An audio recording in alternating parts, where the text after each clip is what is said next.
Competitive world आ जाते हैं। Indian geography अंतर्गत पढ़ेंगे हम लोग आज तटीय मैदान। इससे पहले जो आपका प्रायद्वीपीय भारत था, प्रायद्वीपीय भारत के विभिन्न भागों विभिन्न पठारों की चर्चा हो चुकी है। यदि आप नहीं देखे हैं तो पूर्व के वीडियो में उसको देख लीजिए। आ जाते हैं जो हमारा तटीय मैदान है। जिस समय हम प्रायद्वीपीय भारत का पठार पढ़ा रहे थे उस समय भी हमने चर्चा किया था कि ये सबसे पहले तो ड्रॉ करते हैं।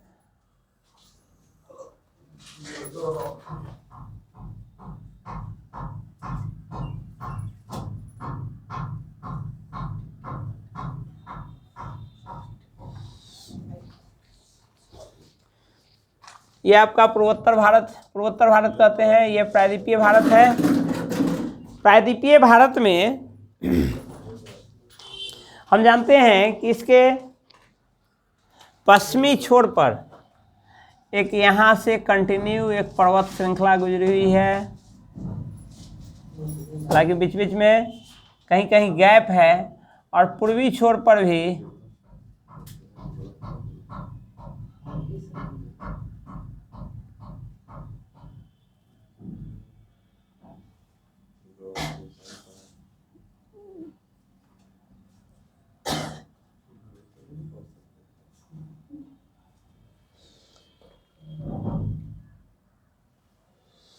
इस तरह से एक पर्वत श्रृंखला है कंटिन्यू।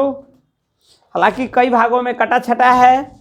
तो पश्चिमी भाग पर जो पर्वत श्रृंखला है इसको पश्चिमी घाट कहते हैं और पूर्वी तट पर जो श्रृंखला है उसको पूर्वी घाट कहते हैं। तो इस प्रकार हम पश्चिमी घाट और पूर्वी घाट में जो फैले पर्वत हैं और उसके बाद यह साइड साइड से क्या है, तटीय मैदान है। तो इसी को चूंकि तट इधर क्या है, अरब सागर है। इस साइड में आपका अरब सागर है और पूरब साइड में बंगाल की खाड़ी है।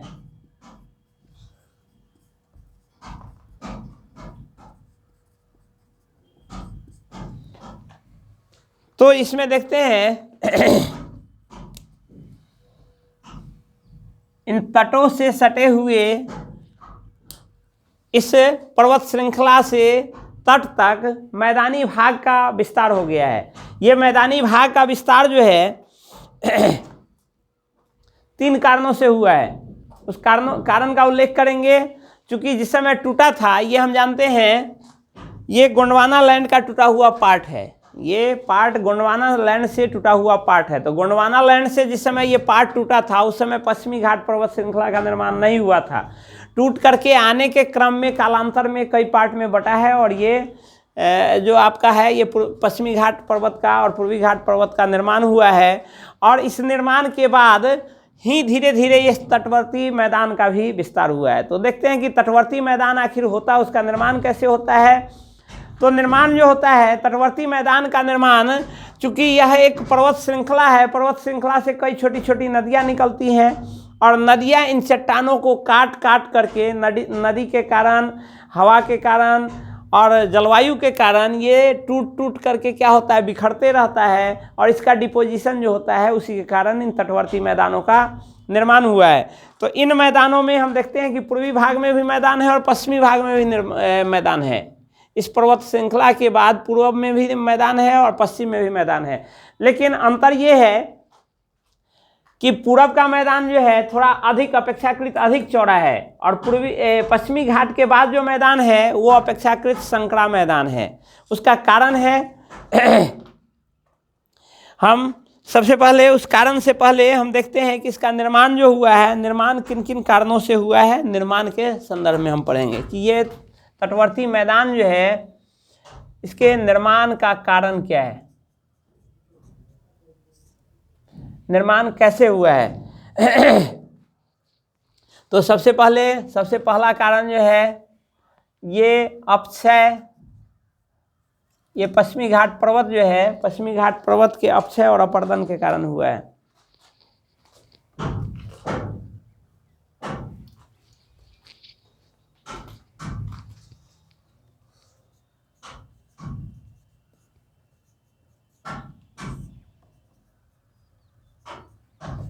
पूरब में उसी तरह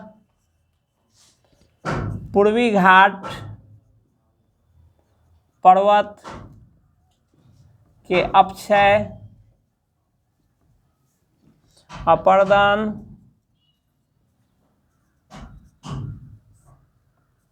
एवं अवसादन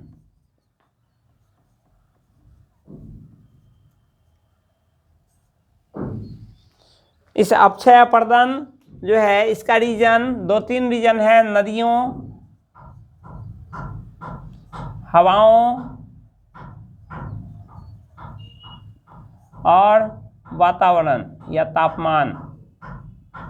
इन सब के कारण जो अपक्षय अपर्दन हुआ है और उसके डिपोजिशन से जो नदियाँ इससे नदियाँ निकलती हैं वो नदियाँ अपने साथ इनको अपक्षय करते हुए, अपर्दन करते हुए लाती हैं और बिछा देती है, जिसके कारण इसका निर्माण हुआ है।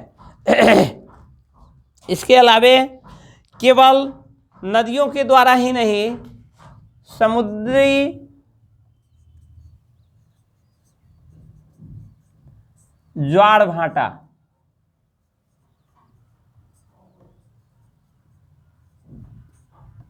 से भी इसका निर्माण हुआ है। और तीसरा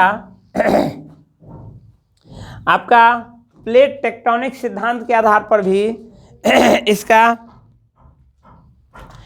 प्लेट विवर्तनिकी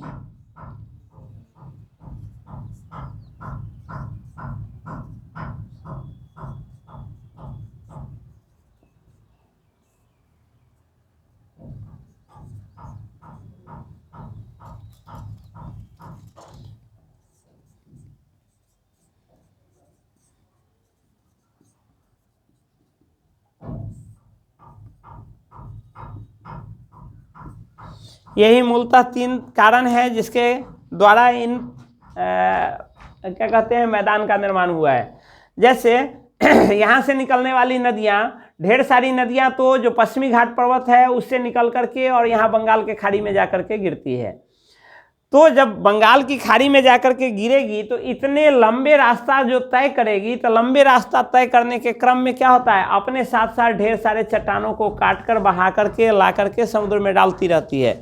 और समुद्र में डालने के कारण वो क्या होता है, दूर दूर तक फैलते चला जाता है समुद्र में और मैदान का निर्माण होता है।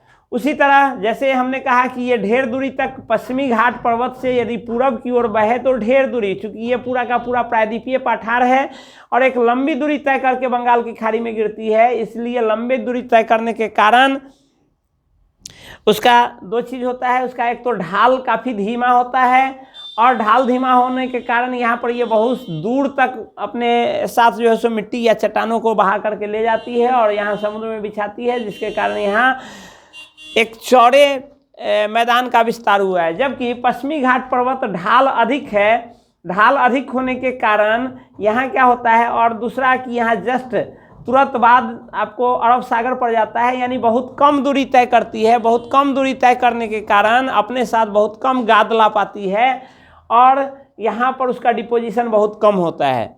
डिपोजिशन के कारण यहाँ क्या होता है, तो फिर यहाँ देखिए आप देखेंगे कि भारत के पूर्वी तट पर अर्थात बंगाल की खाड़ी में जो नदियाँ, पूछता भी है क्वेश्चन, बंगाल की खाड़ी में जो नदियाँ गिरती है वो डेल्टा का निर्माण करती है। डेल्टा क्या होता है, नदियाँ अपने साथ लाए गए अपर्दित मिट्टी को समुद्र में बिछा करके और एक स्थल भाग का निर्माण करती है, उसको डेल्टा कहते हैं। जबकि यहाँ जो है, यहाँ लंबी दूरी से आती है और यहाँ डिपोजिशन करके एक डेल्टा का निर्माण करती है। जबकि पश्चिमी घाट से जो भी पश्चिम घाट से पश्चिम की तरफ जो नदियाँ बहती है वह नदियाँ बहुत कम दूरी तय करने के कारण अपने साथ बहुत कम अपर्दन लाती है और दूसरा कि ढाल इसका काफ़ी अधिक होता है। काफ़ी अधिक ऊंचाई होने के कारण वो अपने साथ वो तेज़ी से आकर के पानी में इसमें अरब सागर में मिल जाती है और बहुत कम अपक्षय कर पाती है, और वो भी जो लाती है वो सीधा समुद्र में बहा देती है, जमा नहीं कर पाती है साइड में। अब क्या होता है, यहाँ पे समुद्री लहर पुनः वापस उन अपर्दित मिट्टी को, उन अपर्दन को पुनः ला करके यहाँ तट पर बिछा देती है और इस प्रकार यहाँ एस्चुरी का निर्माण होती है। तो ये पूछता भी है कि पश्चिम भारत में पश्चिमी घाट से पश्चिम की तरफ बहने वाली नदियाँ कैसा निर्माण, कैसे मैदान का निर्माण करती है? तो एस्चुरी का निर्माण करती है। जबकि पूर्वी भाग की तरफ पश्चिम घाट से लंबी दूरी तय करके और बंगाल की खाड़ी में गिरने वाली नदियां जो है डेल्टा का निर्माण करती है। तो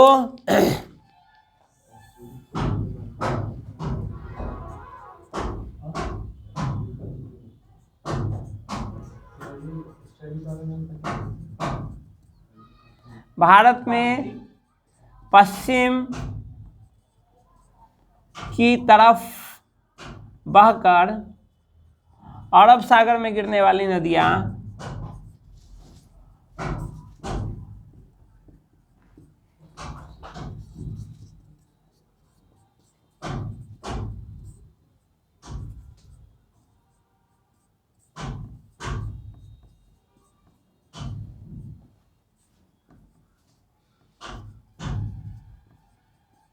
एस्चुरी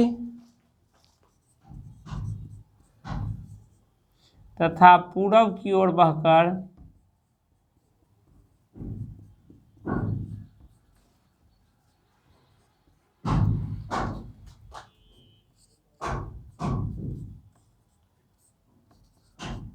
बंगाल की खाड़ी में गिरने वाली नदियां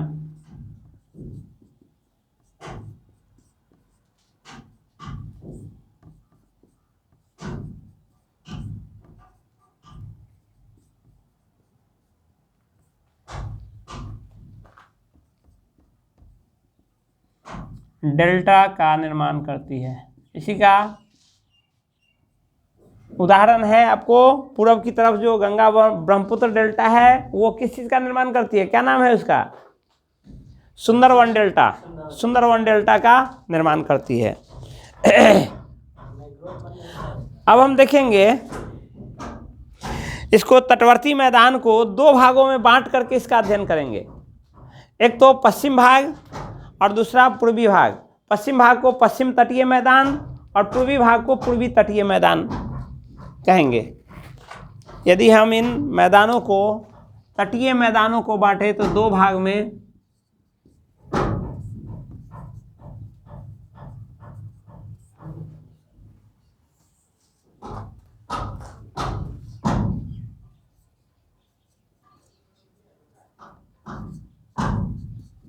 पूर्वी तटीय मैदान और पश्चिम तटीय मैदान।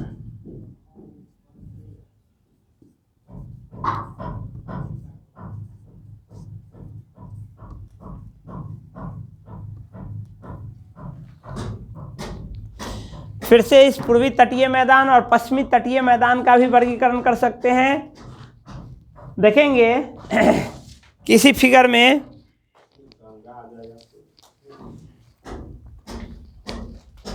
हम देखते हैं यहाँ पे आपका ये पार्ट जो है ये गुजरात का पार्ट है। यहाँ गुजरात से शुरू करते हैं, ये कच्छ की खाड़ी इसको कहते हैं।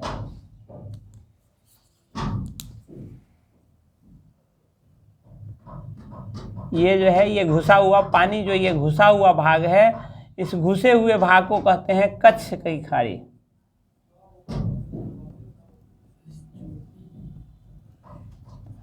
और यहाँ भी पानी अंदर की तरफ घुसा हुआ है।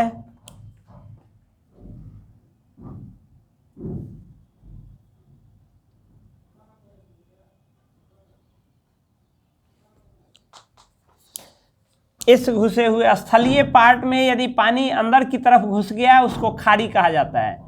इसको कहते हैं खंबात की खाड़ी।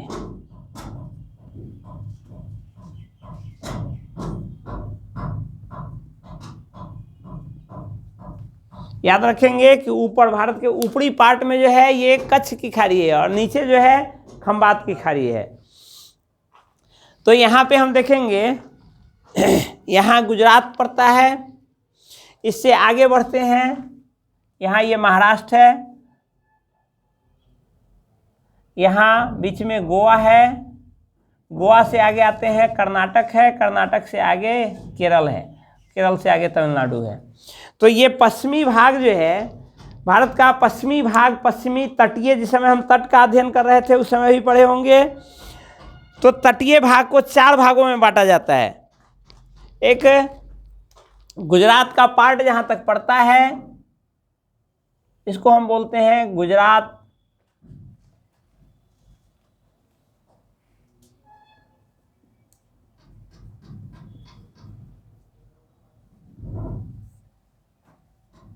का तटीय मैदान।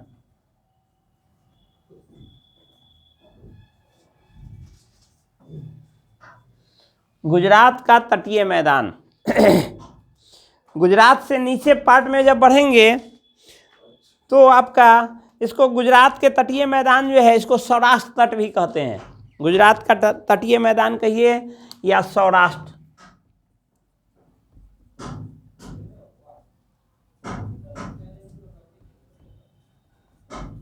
तटीय मैदान कहिए।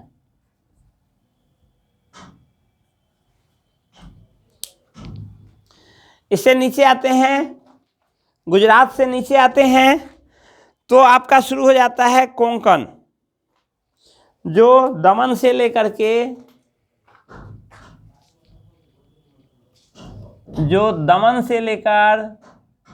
और गोवा तक इसको कहते हैं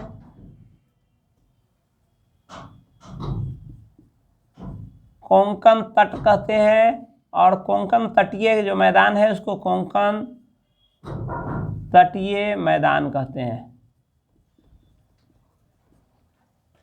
यह जो है दमन से लेकर के गोवा तक है फैला हुआ।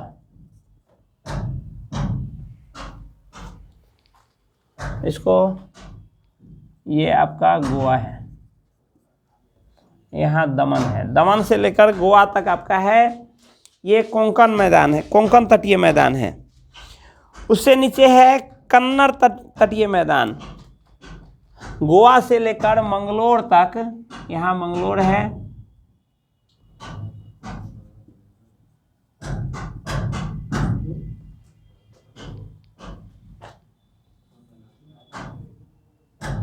गोवा से लेकर मंगलोर तक जो है ये कहलाता है कन्नड़ या कर्नाटक। कन्नड़ को कर्नाटक भी कहते हैं, कन्नड़ तटीय मैदान। यानी कर्नाटक पार्ट जो है उसको कहते हैं कन्नड़ तटीय मैदान। उससे और नीचे आते हैं, सबसे नीचे हम जानते हैं भारत के सबसे नीचे क्या है, यहाँ पे जो तटीय भाग है वहाँ क्या है, कन्याकुमारी।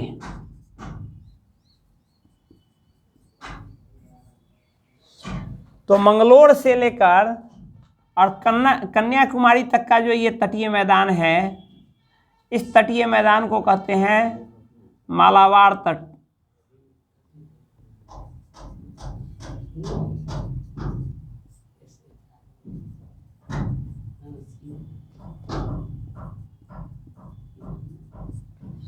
मालाबार तटीय मैदान।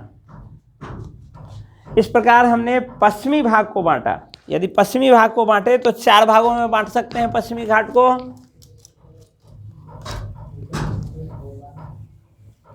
कौन कौन? सबसे ऊपर से आइए, कोंकण तटीय या मंगलोर से नहीं, सबसे ऊपर से आएंगे, किसी एक तरफ से एक तरफ बढ़ेंगे ना जी सर। आप कहीं से नहीं बढ़े, ना नीचे से बढ़े हैं ना ऊपर से बढ़े हैं। यदि पश्चिमी तटीय मैदान को हम बांटे तो ये 4 भाग में बांट सकते हैं। कौन कौन? सबसे पहले सौराष्ट्र का मैदान कहिए या गुजरात का मैदान कहिए। सौराष्ट्र तटीय मैदान, सौराष्ट्र तटीय मैदान। दूसरा सेकंड हो जाएगा आपका कोंकण तटीय मैदान। तीसरा हो जाएगा कन्नड़ तटीय मैदान। और चौथा हो जाएगा मालाबार। तट का भी नाम यही है और तट से सटा हुआ जो मैदान फैला हुआ है उसका भी वही नाम है। तो या तो आप पश्चिमी तट को बांटिए या पश्चिमी तटीय मैदान को बांटिए, इन्हीं पार्टों में बांट सकते हैं। पश्चिमी तट भी पूछेगा तो सबसे ऊपर क्या है? सौराष्ट्र। उससे नीचे क्या है? कोंकण। कोंकण से नीचे क्या है? कन्नड़। और कन्नड़ से नीचे क्या है? मालाबार तट। तो अब तट के नाम से ही ये मैदान भी फैला हुआ है, मैदान को भी उसी नामकरण किया गया है। इसी तरह पश्चिमी तट को, सॉरी ये तो पश्चिमी तट था, पूर्वी तट को बांटते हैं।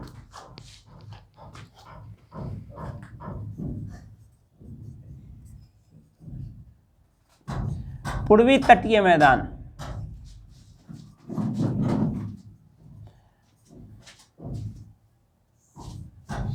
पूर्वी तटीय मैदान को हम 3 भाग में बांट सकते हैं। आप इसका उत्कल तट, उत्तरी सरकार तट और कोरोमंडल तट। उत्कल तट,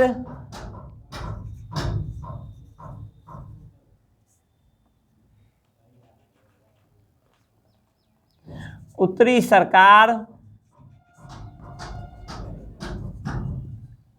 और तीसरा कोरोमंडल।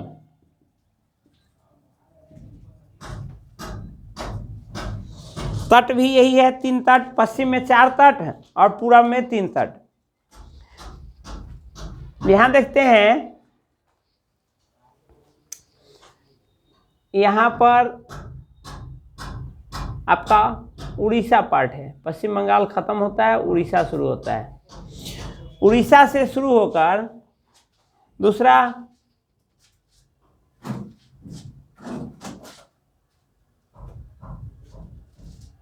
यहाँ 2 नदी निकलती है पूर्वी तट पर। एक तो है आपका गोदावरी रिवर,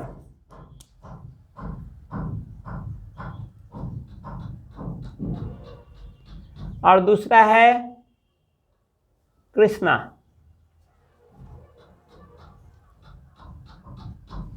कृष्णा नदी, ये 2 नदी पूर्वी तट पर निकलती है। इन 2 नदियों के आधार पर इसको 3 पार्ट में बांटते हैं। आपको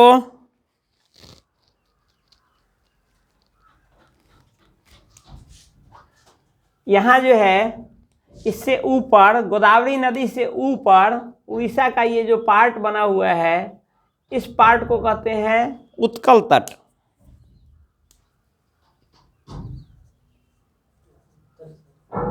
उत्कल तट, उड़ीसा को ही उत्कल कहते हैं। हम लोग जो पढ़ते हैं विंध्य हिमाचल जमुना गंगा उच्छल उच्छल जलधि तरंगा, उसमें भी उत्कल का यूज हुआ है। उत्कल का मतलब उड़ीसा ही होता है। तो उड़ीसा का जो तट है उसको हम कहते हैं उत्कल तट। उससे आगे आते हैं, गोदावरी नदी तक ये समाप्त होता है। गोदावरी से कृष्णा, ये बीच के तट जो हैं, इस बीच के तट को कहते हैं उत्तरी सरकार तट।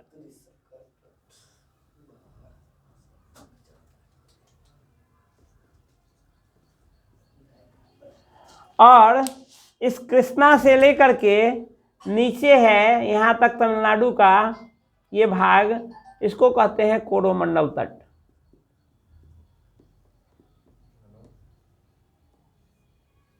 और इन तटों के आधार पर तट के साथ जो मैदानी भाग लगा हुआ है, बस उसका नामकरण वही है उत्कल। ये जो है उत्कल तटीय मैदान, उत्तरी सरकार तटीय मैदान, कोरोमंडल तटीय मैदान। जो तट के साथ साथ जो लगा हुआ है, जो भाग, जो भूभाग, उसको उसी नाम से हम जानते हैं।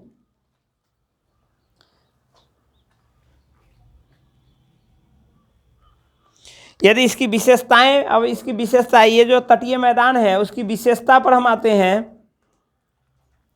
देखते हैं कि इसकी विशेषता क्या है। इसमें हम आते हैं पहले पूर्वी घाट पर्वत में पूर्वी तटीय मैदान की विशेषताएं।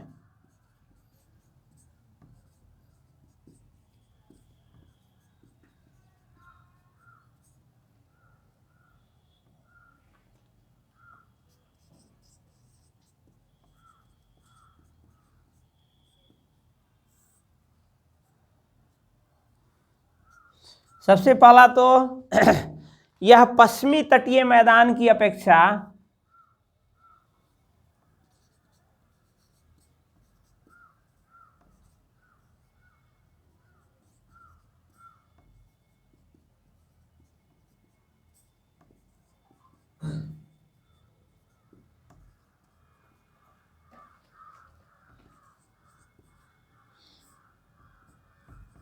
अधिक चौड़ी है।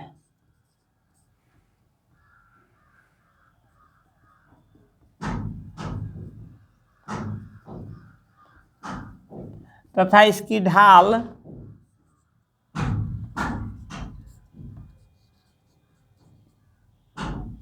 भी पश्चिम तटीय मैदान की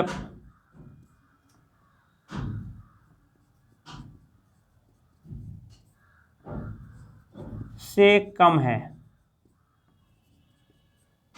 जिसके कारण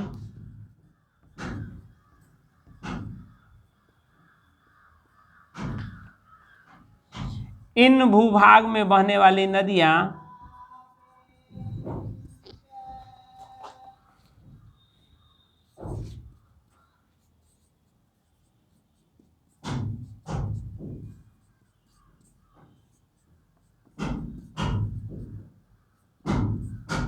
अपने साथ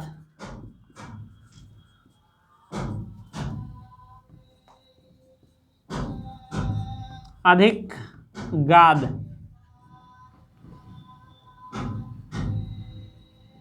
लाती है तथा अपेक्षाकृत अधिक विस्तृत मैदान का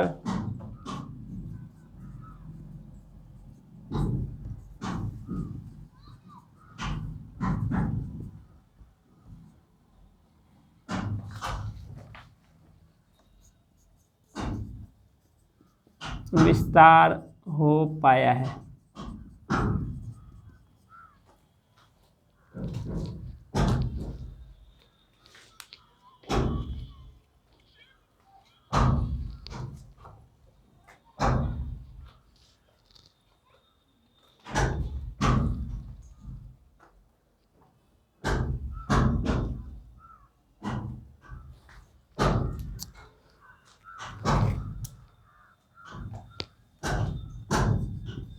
इसकी चौड़ाई जो है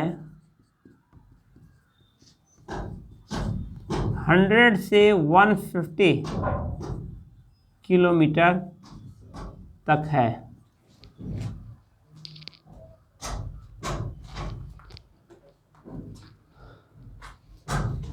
जल्दी से स्क्रीनशॉट लीजिए, फिर बढ़ेंगे।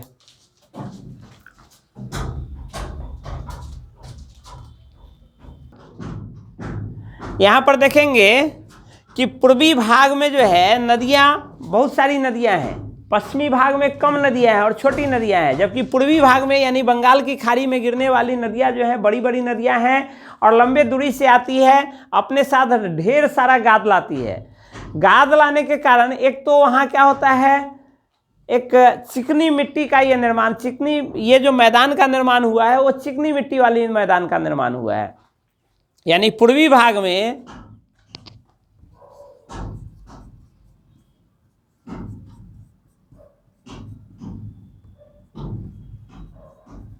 चिकनी मिट्टी वाले मैदान का निर्माण हुआ है।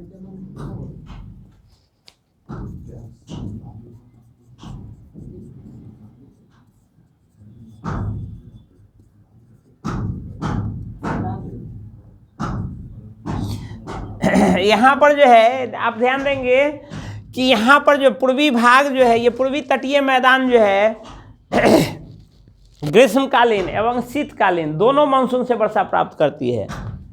यह मैदान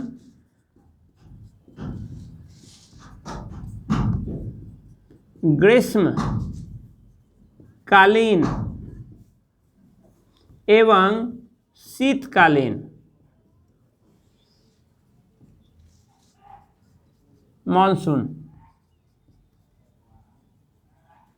यानी दोनों मानसून से यहाँ वर्षा प्राप्त होती है, जिसके कारण अच्छी खासी वर्षा यहाँ हो जाती है।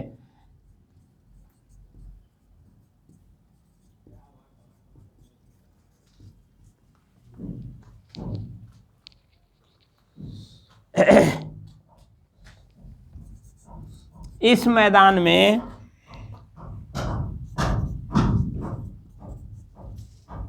धान की अच्छी पैदावार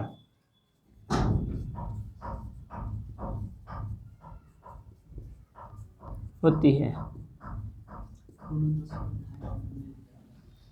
साथ ही एक और विशेषता इसकी है, इसकी एक और विशेषता आप कह सकते हैं, चूंकि यहाँ गाद अधिक होता है, इसके कारण गाद अधिक होने के कारण विशेषता को ऊपर कर देते हैं।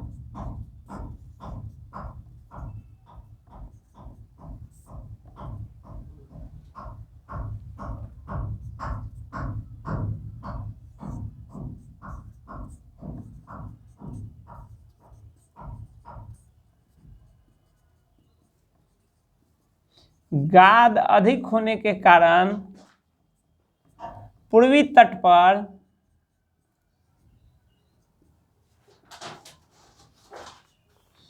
कृत्रिम बंदरगाह पाए जाते हैं।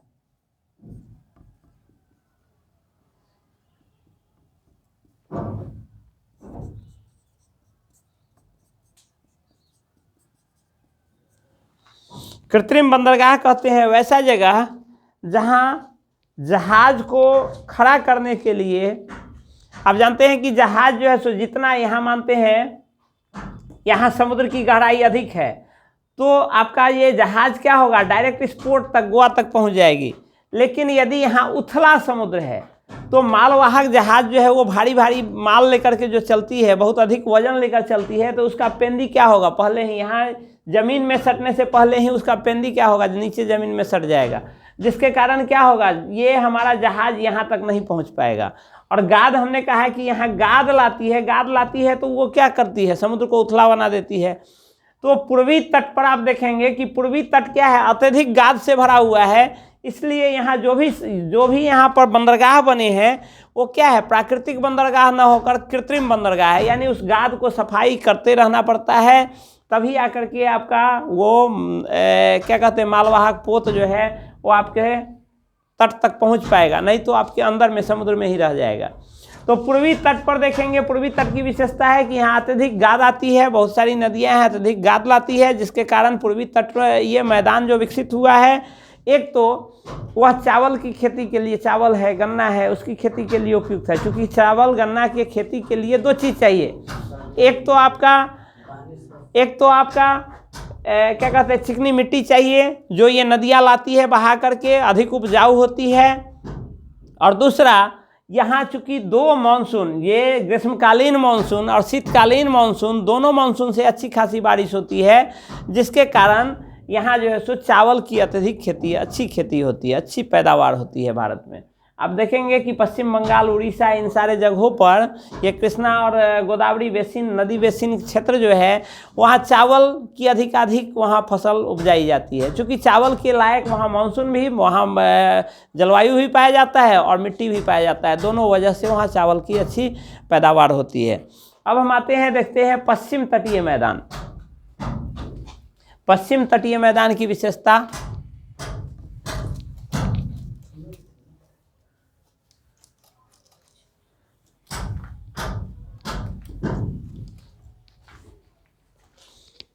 पश्चिम तटीय मैदान में जो देखेंगे वहाँ छोटी छोटी नदियाँ हैं, बहुत नदी नहीं है, बहुत बड़ी बड़ी नदियाँ नहीं है, चूँकि यहाँ बहुत कम दूरी से तय करके आती है। यहाँ आप देखेंगे मेनली 4 नदी 5 नदी है जो कि यहाँ आकर के गिरती है। इसमें सबसे ऊपर में आप यदि इसको शॉर्ट याद रखना हो, पश्चिम की तरफ बहने वाली नदियाँ,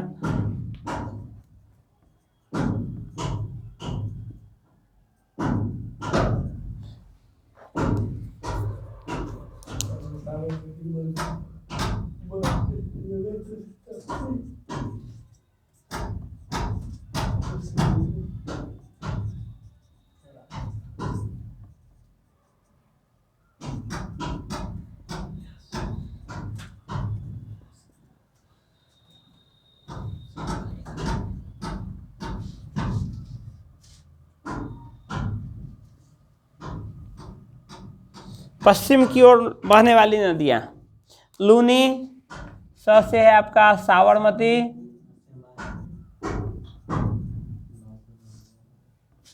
माहे, नर्मदा और ताप्ती। हालांकि इसके अलावे भी है, शरावती नदी है, बहुत छोटी छोटी नदियां हैं, जस्ट पश्चिम घाट पर्वत से निकलती है और जाकर के समुद्र में समा जाती है। तो हम देखते हैं यहाँ सबसे ऊपर लूनी नदी है, ये कच्छ है, कच्छ का रन कहते हैं इसको, ये कच्छ है, यहाँ से निकलती है और इस रन में ही रह जाती है, ये इसमें पहुँच भी नहीं पाती है, आपके अरब सागर में पहुँच भी नहीं पाती है। समुद्र क्या कहते हैं वहाँ पे बलुई क्षेत्र है, रन कहते हैं किसको, मरुस्थल के छोटे पार्ट को रन कहते हैं। तो यहाँ पे ये मरुस्थल है, यहाँ से निकलती है और उसी मरुस्थल में ही वो विलीन हो जाती है। कौन सी नदी? लूनी नदी। तो लूनी नदी भारत की एक ऐसी नदी है जो पश्चिम की ओर बहती है और पश्चिम की ओर बहते हुए वो अरब सागर में नहीं गिरती है, अरब सागर में गिरने से पहले ही वो क्या हो जाती है, विलीन हो जाती है। तो ये हुआ, जुगाड़ी है, पेरियार है,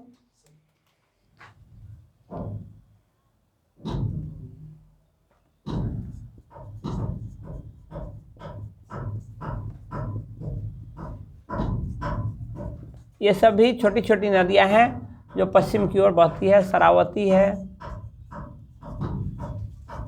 शरावती नदी की एक विशेषता है, हम चाहेंगे कि आप शरावती नदी पर एक इसकी विशेषता है कि ये सबसे ऊंचा जलप्रपात बनाती है। तो आप कमेंट करिए कि इस जलप्रपात का क्या नाम है और उसकी ऊंचाई कितनी है। ये आप पश्चिम की ओर, अब हम पश्चिम घाट पर्वत की या पश्चिम तटीय मैदान की विशेषता देखते हैं। तो उसमें देखते हैं सबसे पहले कि यहाँ छोटी छोटी नदियाँ हैं, और छोटी छोटी नदियाँ, और दूसरा हमने कहा कि पूर्वी घाट पर्वत के मुकाबले पश्चिमी घाट पर्वत का ऊंचाई क्या है, अधिक है। तो अधिक होने के कारण, और दूसरा कि ये यहाँ से जो नदियाँ निकलती है वो बहुत कम दूरी तय करती है। तो यहाँ हम देखते हैं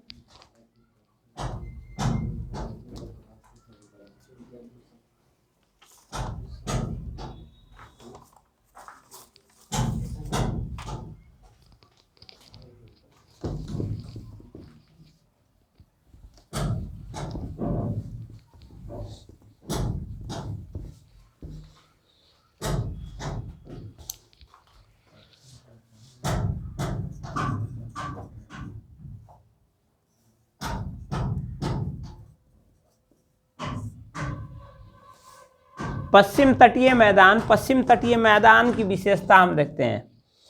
सबसे पहले इसकी चौड़ाई अपेक्षाकृत कम, लगभग 64 किलोमीटर है।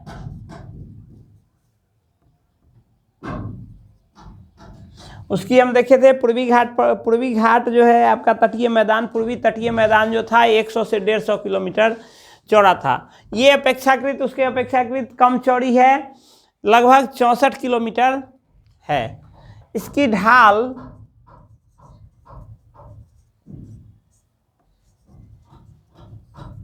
तीव्र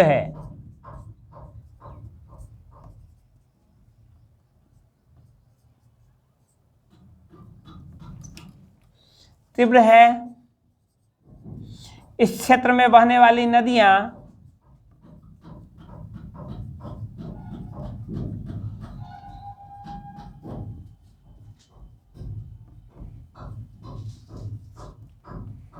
तीव्र वेग से बहते हुए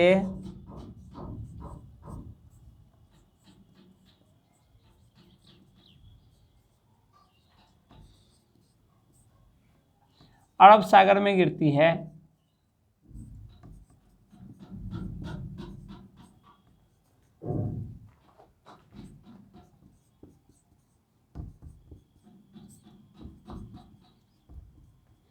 जिसके कारण अपने साथ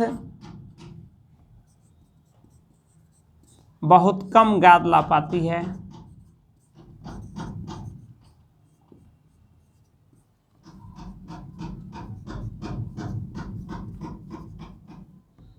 तथा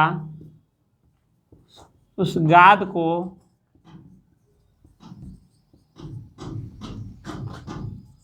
समुद्र के अंदर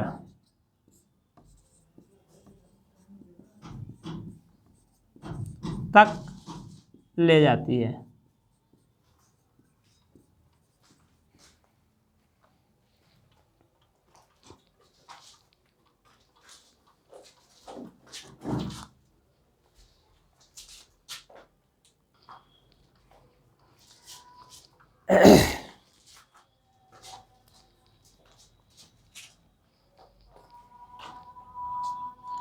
जिसके कारण इस भाग में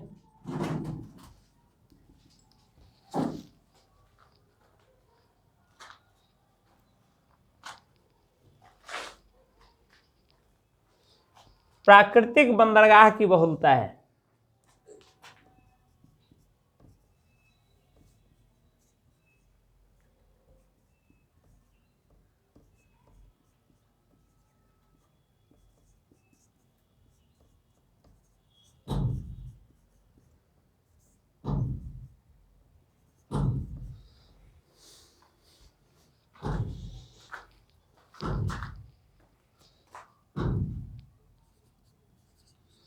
यहाँ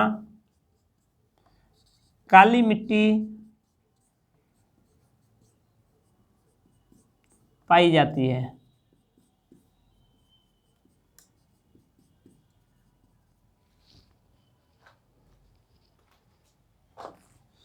जिसमें कपास, कॉफी, मसाला इत्यादि का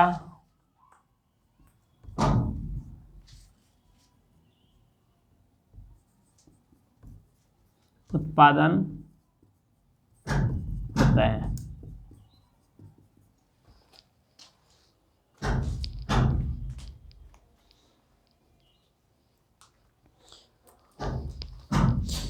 देखिए, पूर्वी भाग में आपका क्या था, नदियाँ गाद लाती थी, जिसके कारण वहाँ बंदरगाह के उपयुक्त माहौल नहीं मिलता था। वहाँ बार बार गाद लाने के कारण प्राकृतिक बंदरगाह नहीं हो पाता था, कृत्रिम बंदरगाह, यानी बार बार गाद को साफ करने की जरूरत पड़ती थी और तब जाकर के बंदरगाह डेवलप होता था। जबकि पश्चिमी भाग में क्या है, एक तो नदियाँ, छोटी छोटी नदियाँ हैं, अपने साथ बहुत गाद नहीं लाती है। दूसरा, गाद लाती भी है, तीव्र वेग से आते हुए वो क्या करती है, गाद को सीधा समुद्र के अंदर बहुत दूर तक ले जाती है बहा करके, जिसके कारण तट पर गाद जमा नहीं होता है। और यहाँ पर आप देखेंगे कि भारत के पश्चिमी भाग में जितने बंदरगाह हैं वो सब के सब क्या हैं, प्राकृतिक बंदरगाह है। वहाँ यहाँ समुद्र इधर से इधर उथला समुद्र है, इधर क्या है, गहरा समुद्र है। तो यहाँ जो है सो अनुकूल दशा ही पाई जाती है, प्राकृतिक बंदरगाह की अनुकूल दशा ही पाई जाती है। तो ये हो गया। अब हम आते हैं विभिन्न जो पोर्ट का निर्माण हुआ है उस पोर्ट पर हम आते हैं, देखते हैं कौन कौन पोर्ट है पश्चिम ये हमारे जो है सो प्रायद्वीपीय भारत में।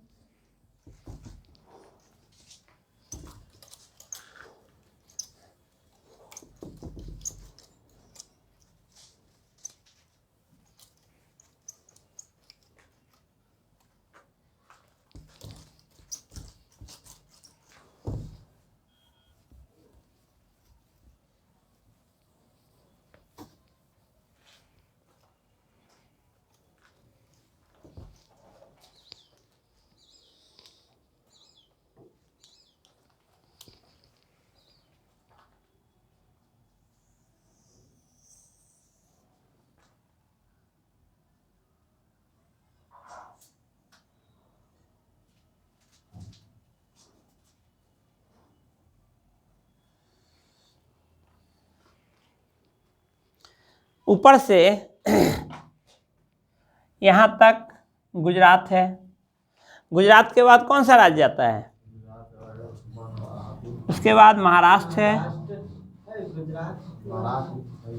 महाराष्ट्र के नीचे छोटा सा यहाँ पे गोवा है, गोवा के बाद कर्नाटक है, और कर्नाटक के बाद यहाँ शुरू हो जाता है आपका कहाँ तक, केरल शुरू होता है, कहाँ तक, ये समाप्त होने से पहले तक केरल आता है।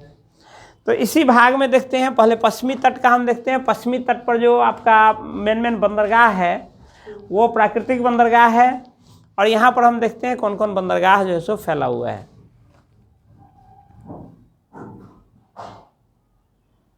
यहाँ पर देखेंगे पश्चिम में सबसे पहले गुजरात पार्ट में आते हैं। तो गुजरात पार्ट में यहाँ पर आता है आपका सबसे ऊपर में आपको है कांडला,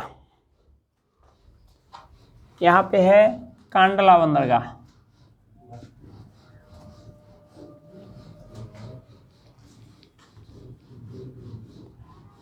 एक यहाँ पर बंदरगाह है ओखा, ओखा बंदरगाह। उसके नीचे आते हैं तो है आपका पोरबंदर बंदरगाह।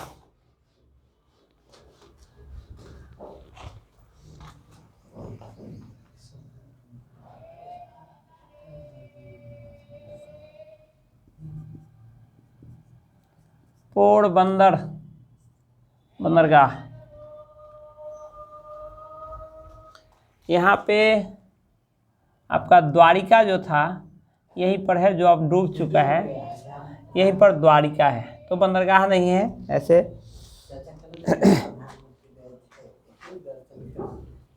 तो यह हालांकि वर्तमान में अस्तित्व में नहीं है। ऐसे पौराणिक कथाओं के आधार पर उसकी रचना किसने की थी? पौराणिक कथाओं के आधार पर कृष्ण जी जो है सो मथुरा से आकर के यहीं द्वारिका में आकर के बसे थे। किसके आक्रमण से परेशान होकर के? कमेंट करिए, किसके आक्रमण से परेशान होकर के यहाँ आकर के बस गए थे? तो ये पौराणिक कथाओं के आधार पर है, बहुत ज्योग्राफिकल। हालांकि ये ऐसा नहीं है कि ये कभी शहर नहीं था, शहर है, शहर था। आज भी वर्तमान में भी जो ग्लोबल वार्मिंग चल रहा है, ग्लोबल वार्मिंग के कारण जितने क्या कहते हैं, जितने तटीय प्रदेशों के जो नगर हैं उसका अस्तित्व समाप्त होने के कगार पर है। जितने ग्लेशियर हैं, ग्लेशियर जिस स्पीड से पिघल रहा है, उस आधार पर अनुमान लगाया जा रहा है कि अगले 50 वर्ष में जितने तटीय बंदरगाह सब हैं जो मेन हैं वो सब डूब जाएंगे। बहुत सारे देशों का राजधानी परिवर्तन करने की आवश्यकता पड़ गई है भविष्य को लेकर के, कि भविष्य में वो तट पर ही राजधानी बसा लिया है, भविष्य में वो सब डूब जाएंगे। इन ग्लेशियर के पिघलने के कारण सी लेवल उठ रहा है, वो डूब जाएंगे, तो ऐसे उसका अस्तित्व समाप्त हो जाएगा। तो उसी का परिणाम है कि आज जो है सो द्वारिका हमारा क्या है, डूब चुका है। इससे आगे आते हैं, नेक्स्ट है भड़ौच है। यहाँ पे है आपका भड़ौच है,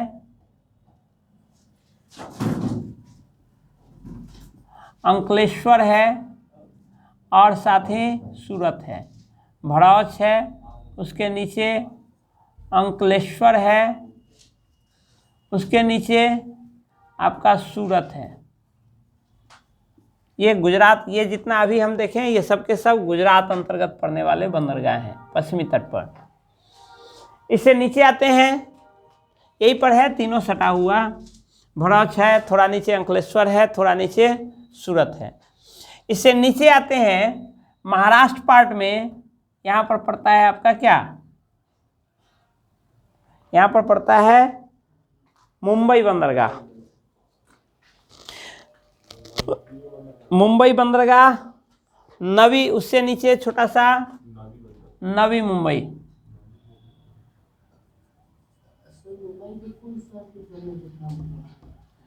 मुंबई बंदरगाह, उसके नीचे नवी मुंबई।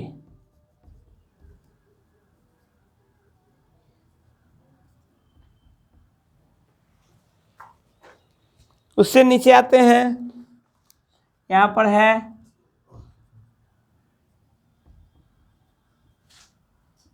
मर्मागोआ बंदरगाह। इस मड़मा गोवा बंदरगाह से नीचे आते हैं, यहाँ पे कर्नाटक क्षेत्र में है आपका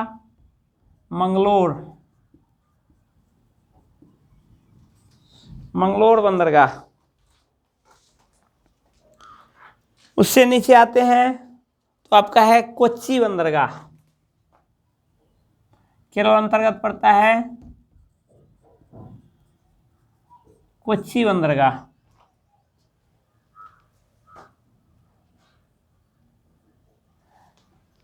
इधर देखते हैं पूर्वी तट पर आते हैं जब हम, तो पूर्वी तट पर सबसे ऊपर में यहाँ पर है क्या, कोलकाता बंदरगाह। यह क्या है, ये क्या है, यह बंगाल की खाड़ी में स्थित नहीं है। यह क्या है, एक तो कृत्रिम बंदरगाह है और दूसरा नदी जो बहती है। जरा कमेंट करिए कि कोलकाता जो है, कोलकाता बंदरगाह किस नदी पर स्थित है।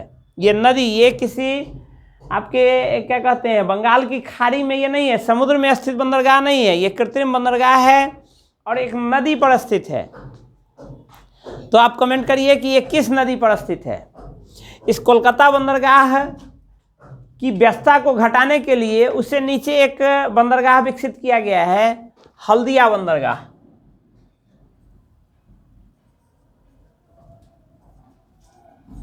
हल्दिया बंदरगाह।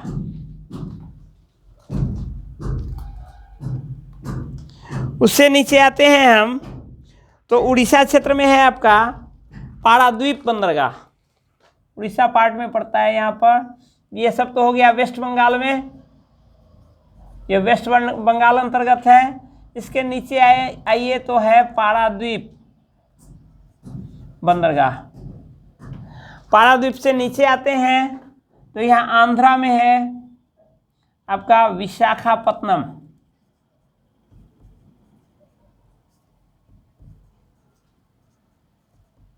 विशाखापत्तनम बंदरगाह।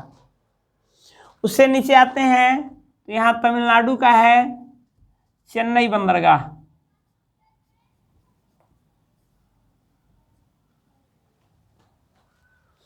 चेन्नई बंदरगाह। उससे विशाखापत्तनम से नीचे एक और है मछलीपट्टनम या मछलीपट्टनम।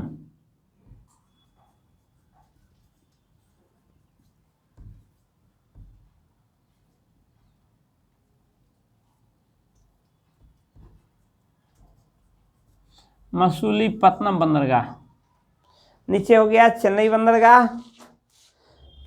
चेन्नई से नीचे है नागपत्तनम बंदरगाह। नागपत्तनम।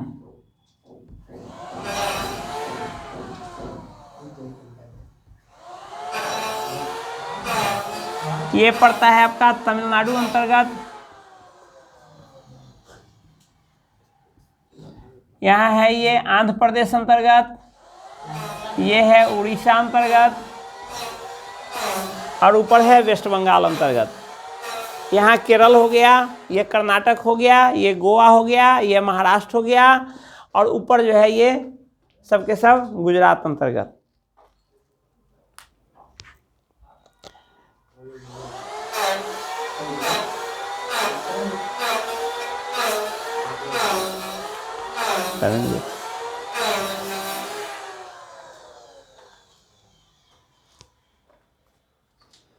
इसके बाद नदियाँ तो हम देख ही लिए, पूर्व और पश्चिम में गिरने वाली नदियाँ जो हैं। अब आते हैं थोड़ा सा देखते हैं, इसी फिगर में हम देख लेते हैं कि लेक जो पड़ता है, एक दो क्या कहते हैं झील है, जो तटीय झील है जिसको लैगून कहते हैं, तटीय झील को लैगून कहते हैं, वो देखते हैं। केरल क्षेत्र में आपका वेम्बनाड और अष्टमुडी झील पड़ता है। यहाँ केरल में वेम्बनाड झील और अष्टमुडी झील।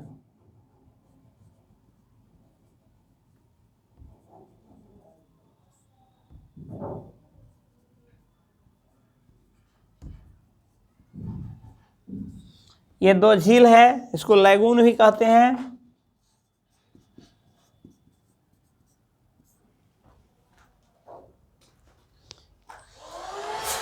उसके अलावे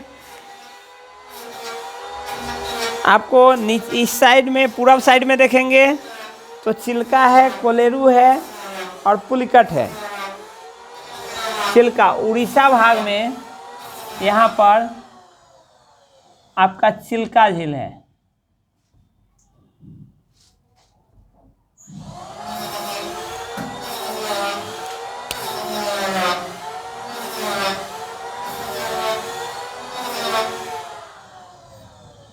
चिल्का झील है।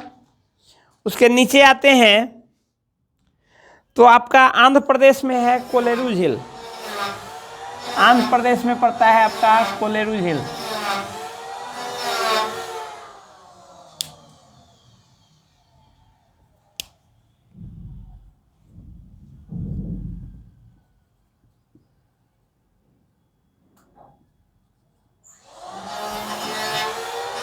और उससे नीचे तमिलनाडु क्षेत्र में यदि आते हैं तो तमिलनाडु क्षेत्र में है आपका पुलिकट झील।